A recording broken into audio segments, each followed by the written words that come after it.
Welcome to our session on communication skills, the most requested session for any therapist. I'm Troy Faddis, co-owner of Legacy Outdoor Adventures in Juniper Canyon and clinical supervisor. Hi, everybody. My name is David Weeder. I am one of the therapists in the men's program. So today we're going to talk a little bit about communication skills. Back when I was training to be a therapist, that was probably the rage of all the trainings was learning different modalities and different people's programs on how to communicate well. And one of the very first ones I ever did was Scott and Phyllis Miller. They had a program called Couples Communication. And they always started out with this picture. I couldn't find it, so I had to take a picture from the textbook, which is why it looks a little funny. And one of the things I really liked about what the Miller said is that skills, they really can be effective. In fact, the research shows that skills do improve outcomes, but they tend to be short. People apply the skills and they see the improvement. If they don't use the skills, things go back to how they've been. And so caring, or your attitude about how you feel about the other person that you're communicating with, is just as important as the skill set you might have, which is why we use the anatomy of peace as one of our core. And when we don't care, or we are reactive, at least, to the person that we're working with, and we have a high level of skill, which a lot of us do, then that makes us really good at manipulating other people. If we really do care and we lack a lot of skill, which is true for some people, there's a lot of misunderstanding and a lot of missed intentions. And so I hope that as you go through this, that you do an assessment. It's not just about the skill sets and the techniques that you use, but it's also the attitudes and behaviors behind the techniques. And Dave, if you have anything to add, just jump in.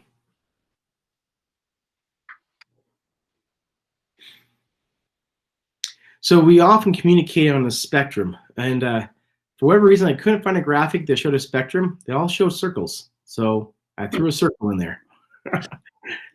And a lot of times when we're communicating, our skill set isn't necessarily coming from, it's not about a certain technique that we're using, but we're using skill sets within one of these categories that's on the spectrum. For example, I think that we all work towards trying to be assertive. Most communication skill programs are trying to help people have assertive communication skills. Achieving goals, for example, without hurting other people. Being able to learn to be emotionally expressive in a healthy way. Protecting your own rights, but also being able to see the rights of other people, and having a balance in your tone and your volume. I remember Dr. Scott Sells used to always say that if you wanted to control, the only thing you had to do is either control the volume or the direction of the conversation. And if you had one of those or both of those, you always won. And for those that's their skill set, is to use no balance, but to have all the tone or be able to have all of the direction, either probably find themselves in the aggressive category, or sometimes maybe more in the manipulative category. Like aggressive being loud, posturing, large, intimidating, threatening. Those are skills too. And they can be effective, especially in the moment right now. But so can whining, crying, gossiping. Those are also ways that we can control both the tone and the direction of a conversation. But it's a little bit different than the aggressive model or skill set. It's more of the manipulative skill set. Troy, I use a similar idea to what's depicted in this diagram really frequently in talking about communication skills with all of the clients. I usually depict it, I put assertive right in the middle, just like it is here, and then we look at how you can get away from assertive going in different directions. One way that moves away from assertive, I think, is when you are focused on caring about yourself and not caring about other people. Mm. And then the other side, getting away from assertive, you're caring more about other people and you stop caring for yourself. So I really see assertive as this balance point of I'm going to care for myself and I'm going to care for other people. I'm not going to put any emotions on anybody else. I'm not going to dump my emotions on you, and I'm not going to let you dump your emotions on me. It's really this balance point where I recognize that I'm an independent person, but I also have a need to love others and to be loved by others. I really think that that helps people understand where assertive is. And then there's a lot of misunderstanding about the concept. I think people who tend to dump emotions on other people, I'm going to call that aggressive. Those people see assertive as passive. They say, if it's balanced, that means you're a wimp. You're not really sticking up for yourself. You don't have a lot of strength, and they don't like that. And then people on the other side who tend to let people dump their emotions on them, more passive folks, they see assertive as aggressive. They say, "Oh, that person's being mean to me. They're telling me how they feel, and it hurts my feelings. It's too much." Right? So we all have to experiment with figuring out how to get a little bit more centered because all of us have this tendency to be somewhere along that spectrum or somewhere in this circle in this diagram, and we're always trying to figure out how to move a little closer to assertive to create that balance coming from wherever we came from. Really like that tie-in to not caring about others and not caring about yourself. Yeah. And I think you described passive, aggressive, and submissive as well in that explanation.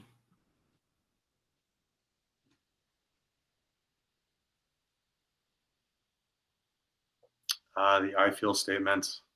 Yeah. This is my favorite. Like one of my absolute favorite things in all of the work that I've done in my career in wilderness therapy. And why is it one of your favorites? Um, Everyone doesn't want to do it because they think it's cheesy or canned or something, and they are profoundly impactful once you actually start doing it. It is the single most useful thing that I think we teach in wilderness therapy is the I feel statement. I don't know where it came from. I don't know who came like I've seen all these variations and everybody uses it in different ways and they have their different ways that they teach it and different therapists will tell you different things, but Yeah. it's really ubiquitous, at least in the wilderness therapy world. So I think outside of that world too. And I think it is maybe more historical than current, but there is a real value of being able to organize the way that we talk, making it more likely for the person that we're talking to hear us, which is, I think, part of the purpose of the structure. Dr. Scott Stanley and Howard Markham, they used to compare the structure of any system, like an I feel statement, to a nuclear lab. This seems way too complicated now I say it. But you have the control rods that you put into the nuclear goo to calm them down. When you have enough energy, you want a certain amount of energy. I think like that's a healthy thing. It's like making a Bodro fire. A small fire can be a very useful tool, but a fire out of control, it's going to destroy everything. And just like when the nuclear plant gets too much energy, they use the control rods to calm it down. And that's part of what the statements are for. And so an I statement, this is a very simple one, is I feel because, or so I feel when, because, and what I need is. Now, as you said, David, there's a every therapist, every program has their own version of this. Yeah, I'm already like jumping at the bit to You're right. tweak this one. I'm like, I want to tweak. Yeah. So this is more in line to the one that we use most often in the residential program. Yeah. Can we break down some of the parts a little bit? Yeah, please. Yeah. So um, some of this is going to seem sort of obvious, but is actually really difficult in practice. It can be surprisingly difficult. So one of the real reasons to use the format of the I feel statement is because often we need that structure to actualize these ideas. Right? It's simple, it's easy to use, but it's hard to do when it actually comes time to do it. And especially when you're upset, which is the best time to use an I feel statement, is when you have an intense feeling. And that's even harder then. So, first part, I feel, has to be followed by a feeling word, right? Which is really tricky for a lot of our clients. They don't really have that vocabulary. A lot of people say, I Well, feel that. yeah, anytime they say that or like. I feel like, I feel as if, right? Um, yeah, if you do that, if word feeling is not immediately followed by a feeling, we know we've already, something has gone wrong in the process. So we're looking for feeling words.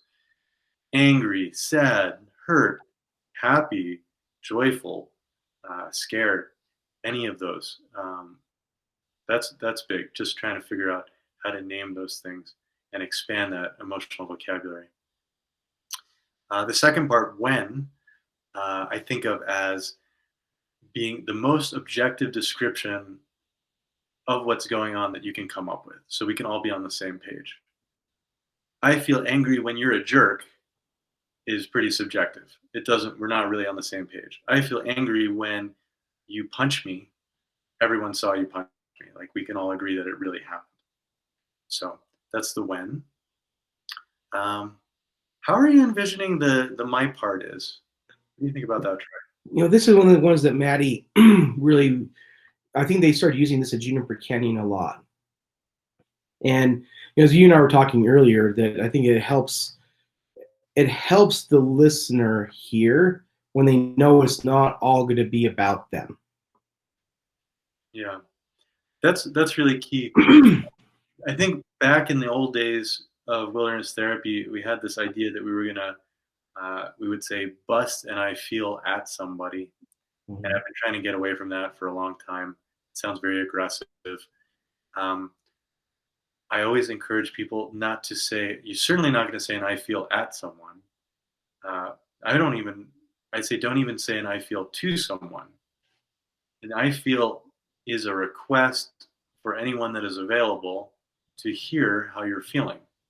Yeah. It's really about you. That's I feel, right? It's not about the other person. If you want to talk about the other person, that's a totally different thing. We do a lot of feedback in the wilderness therapy setting.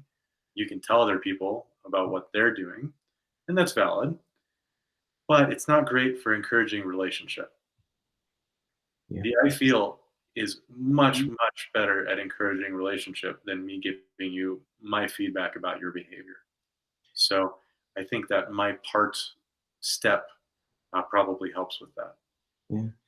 Yeah. I also think in because we used to do it, I feel when, I imagine I feel this way, and in the future. Like, those were the four parts, and the fifth part's new. I think it's just more of it's not new. It's more of a deeper part. I think of like back to the couples communication. We'd use a will, and part of the description would be, here's what I noticed for me. Here's what I'm noticing for you. Here's what I'm noticing for us.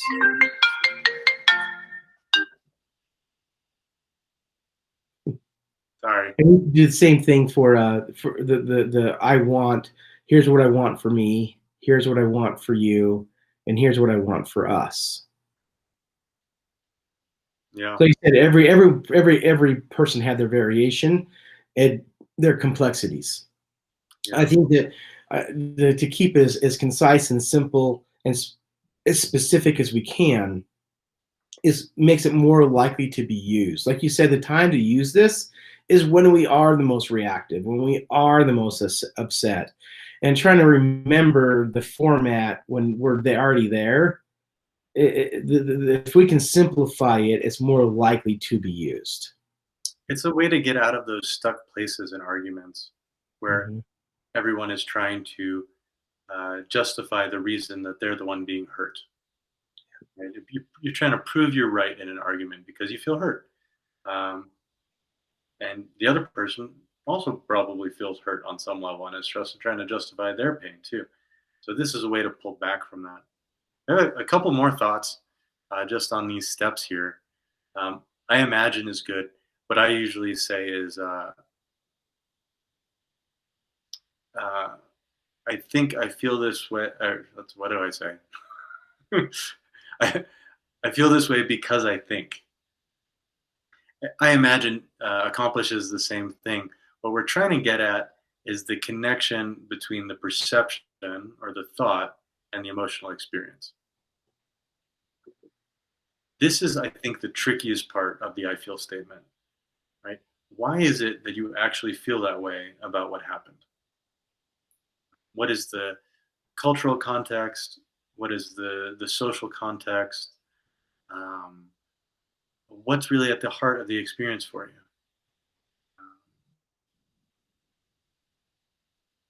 That's tricky. I usually do a lot of coaching in there, so that's a good one to try and explore when you get to it. And then lastly, this I need or I always say I want.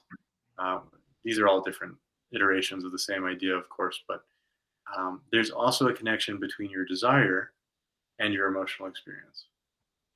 I want someone to treat me a certain way. Uh, I want to feel a certain way. It's really valuable to make those connections so you understand what's going on in your emotional experience and you can convey that to other people.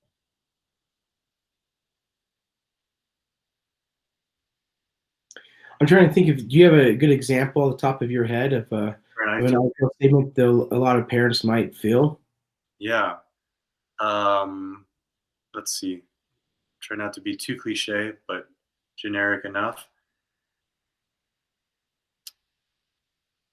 I have a good one from this week. I was just doing this with a parent. I feel hurt when I write you letters every week and you never write me back because I think or I imagine that you don't care about me when you don't write me back, that it means that you don't care about our relationship. And what I want is for you to care about our relationship.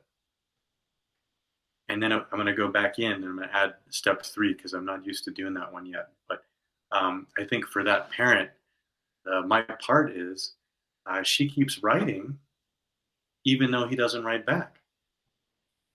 And it's really tough for her to be assertive. We were just talking about that spectrum of passive, assertive, and aggressive. The mom in that family is really passive, and she just keeps writing, even though she feels hurt that he's not writing back. So my part is, I need to stop writing. That's hard. Yeah.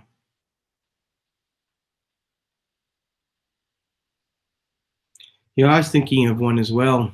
I think a lot of times parents, they have a lot of fear. I can see them being like, I'm afraid that I have lost my connection with you, and particularly when, um, you know, we try to connect and it feels awkward and it feels forced. And most of the time, to be honest, when we've talked, it's turned into a fight. And my part of that is that, I'm looking to be rejected probably. Like I sense that our relationship's in a bad spot and I'm really sensitive to it. I imagine I feel this way because, we used to have the best relationship in the world. Like I don't know when it shifted, but it did. And I long for her back. Maybe I'm too desperate for her to be back. And what I really want for the future is for us to respect each other enough to listen and understand each other. The other thing that we teach, of course, is reflecting I feel statements. And I totally wasn't paying attention to Troy, so I can't reflect this because I have no idea what he said. So if we were actually doing it, I ask him to repeat, which is okay. Difficult, but okay. You really want to know what that other person said, so I might just say, "Hey, Well, let me try, David, because you gave one. You know, David, I think that what you're saying is that you feel rejected, and I'm not sure if that's really the word you use, but that's the memory I have of it now, is that you felt rejected when you've been writing every single week, and there's been no responses back. And you imagine you feel this way because it puts a lot of vulnerability on the table. It puts a lot of effort on the table, and for there to be no response back, you're worried about what that might mean. Like, does my child love me? Does my child not love me? Do they forgive me? Do they not forgive me? Do they blame me? Do they not blame me? And that, your part is that you're pouring your heart out every week and putting yourself in that same vulnerability every week without even putting a checks and balances in place of like, what should I be doing? In the future, what you want is to hear from your child before you keep putting it all out there. Is, yeah, is that correct? that was great." And what was really great about what you that was correct, first of all. Okay. And what was great about it is that you demonstrate a lot of attunement because not only are you just repeating, but you're synthesizing the information, right? Which really shows that you understand and you're getting to the emotion that sort of underlies uh, what I said. Yeah. Thanks. Because that's part of the listening skill. One of the things that I tell people, because this is hard, going back to that circle, it is so hard to not listen from one of these boxes. you know, um, Particularly, and this is probably true for all of us, but particularly for dads, I think that we listen to fix more than we listen to understand.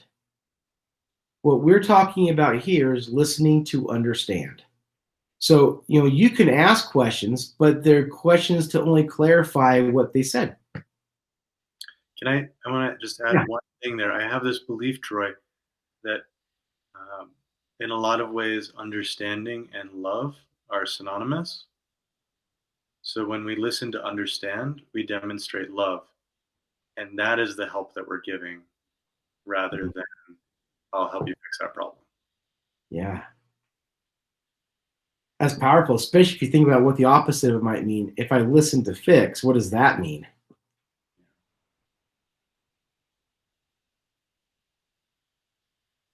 So, we're reflecting it back to them.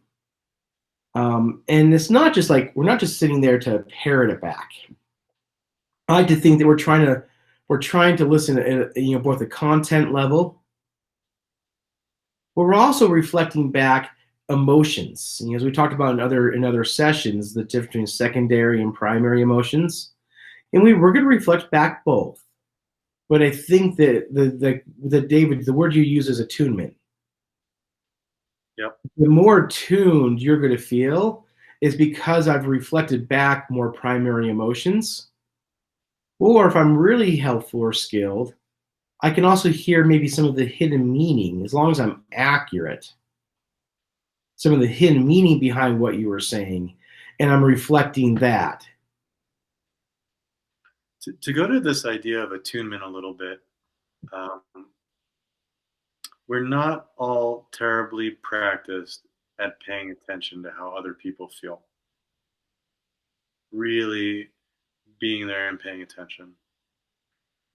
Sometimes I find that it's even harder than talking about how you feel, is actually showing up and being there for other people. Sometimes people call that holding space for others. Lots of different ways of saying it. Um, I do a authentic movement based group, a dance therapy group, effectively. And when we do that group, some people move and other people observe. And it's very scary for the people who are moving because they might be embarrassed about how they move and people are watching them, and that's really hard. And they have to move. Maybe they don't think that they're moving well. But the group of people that is trying to watch, they really struggle. That's really fascinating. And sometimes I'll prep them. I'll say, so what I'm going to ask you guys to do is to pay attention to these other people for just 10 minutes. And I want you to imagine for a second what it's like to be a therapist and do 8 therapy sessions and to pay attention for 8 hours. Look and make eye contact and watch and try and figure out what's going on with this person. And man, it is hard just for 10 minutes. People look away, they look down, they're like thinking about other stuff. It's really hard to do that for other people. So it's good to practice. Just as important as saying how you feel is practicing paying attention to others. It's hard for me to not think while you're talking. My cat came in here because I am not attuning to her at all. I'm ignoring her pleas for more food and attention. Usually cats are more avoidant. You're like trying to get them involved with you, and they're not even, they won't look at you. Yeah. I think empathy is one of those things that we don't have a lot of role models. So if there is something that I think that skills, and the skill that may actually last with us if we really work on developing it, is how to have empathy for others. And I think that it's also related to that ability, like you're talking about that 8 hours. Like, yeah, that's a real ability to sit there and attune to people and have empathy for them for a long period of time. I think a lot of times what our role models have shown us is how to attune to someone to fix their problems, which is really different.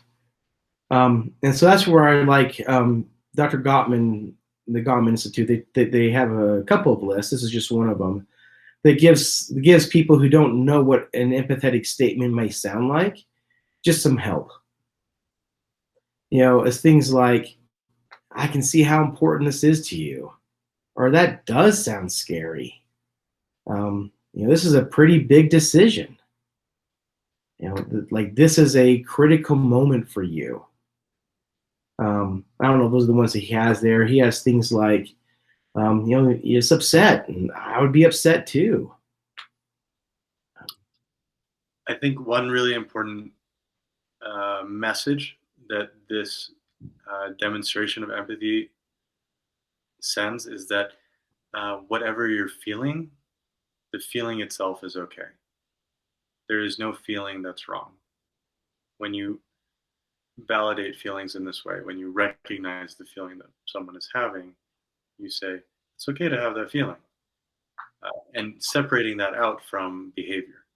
Some behaviors are really problematic, but no feelings are problematic. Every feeling is, it's okay because it is. So we don't try and control the feelings or change them, especially when we're helping, when we're listening. We don't want to change someone's feelings. We just want to recognize them. We want to show them that we see them. And again, convey that message of love through understanding. Yeah. I heard a therapist once describe feelings sort of like the difference between a cave and a tunnel. And I think when we view feelings to be like a cave, we get into that cave and we're lost and there's no way out and we're trapped with that feeling forever. It's hard. It's scary. Like we avoid it. We maneuver past it. We try to push it away. But if we picture the feelings like a tunnel, where they may not be comfortable and they may be hard, but there is an end, and we're going to go through this together. And the feeling itself is not. Those are natural things that we all go through. That's nice. I like that one.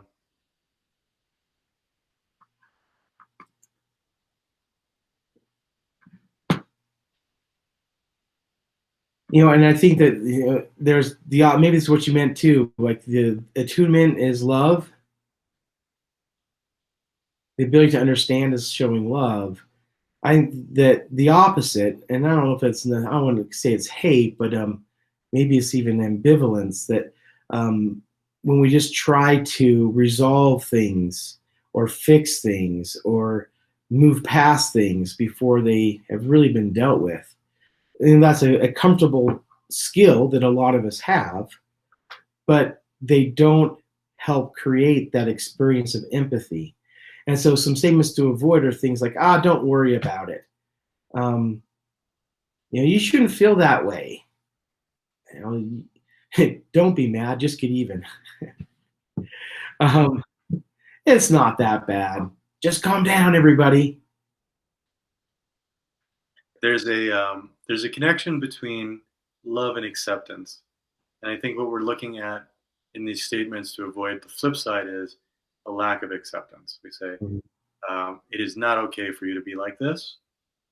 There's something wrong with you, or you clearly can't handle what's going on for you, so I have to help you change it. Yeah, it definitely sends a message of um,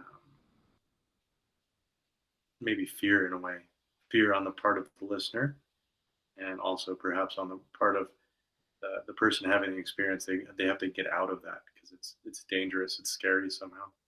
Yeah. And you'd mentioned attunement.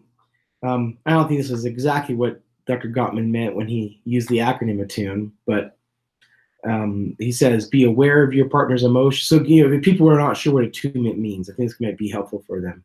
Yeah.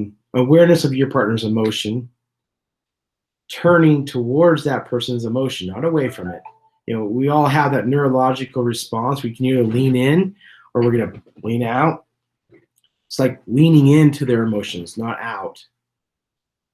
Be able to tolerate the two different viewpoints. I use this analogy a lot. Like, they have their reality, you have yours. Don't try to convince them of your reality. See if you can talk to them for, you said 10 minutes, about their reality, and just get to understand their reality. And don't think that their reality somehow makes it yours less important. There's a lot of giving involved in doing that. Being that you really have to make a decision to give to someone else. I think when you say, I'm going to be involved in whatever your reality is. Yeah. Being able to understand them, where they're really coming from, not just tolerate, but really understand where they're coming from. Having a non-defensive response to your partner and showing some empathy.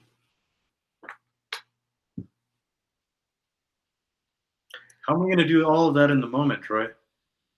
This is why you practice. I mean, I honestly, like, this is the benefit of wilderness therapy. This is the benefit that a lot of our patients and clients are experiencing on a day-to-day basis, is that they get to practice this. An opportunity arises every hour, more than every hour. Throughout the day, they have a chance to practice this. And they have that peer feedback and the staff feedback and the therapist feedback that's pretty instantaneous. I don't know if people can imagine. It really genuinely is like living in a fishbowl around communication skills, emotional intelligence, emotional expression. So this is something that they're practicing every day. And I think it would really help. My encouragement to all of you who are listening is to find time to practice this as well. Maybe it's just anecdotal, but when I was a guide for a long time in different wilderness therapy programs, and one of my favorite things to do as a guide is use the I feel statements in a big moment of conflict. So I would wait, I would build my relationship with the clients, trust and participate in it. They're not just going to blow me off and take off, but I'd wait for two kids to get into that heated argument where they're really starting to physically posture and be really upset. And I'd wait for it to get there, and then I would come over and step right in between them and I'd say, okay, now's the time for the I feel statement. Who wants to go? And that is, it is so powerful when you can actually do these things in a moment and use those skills. It's beautiful to watch.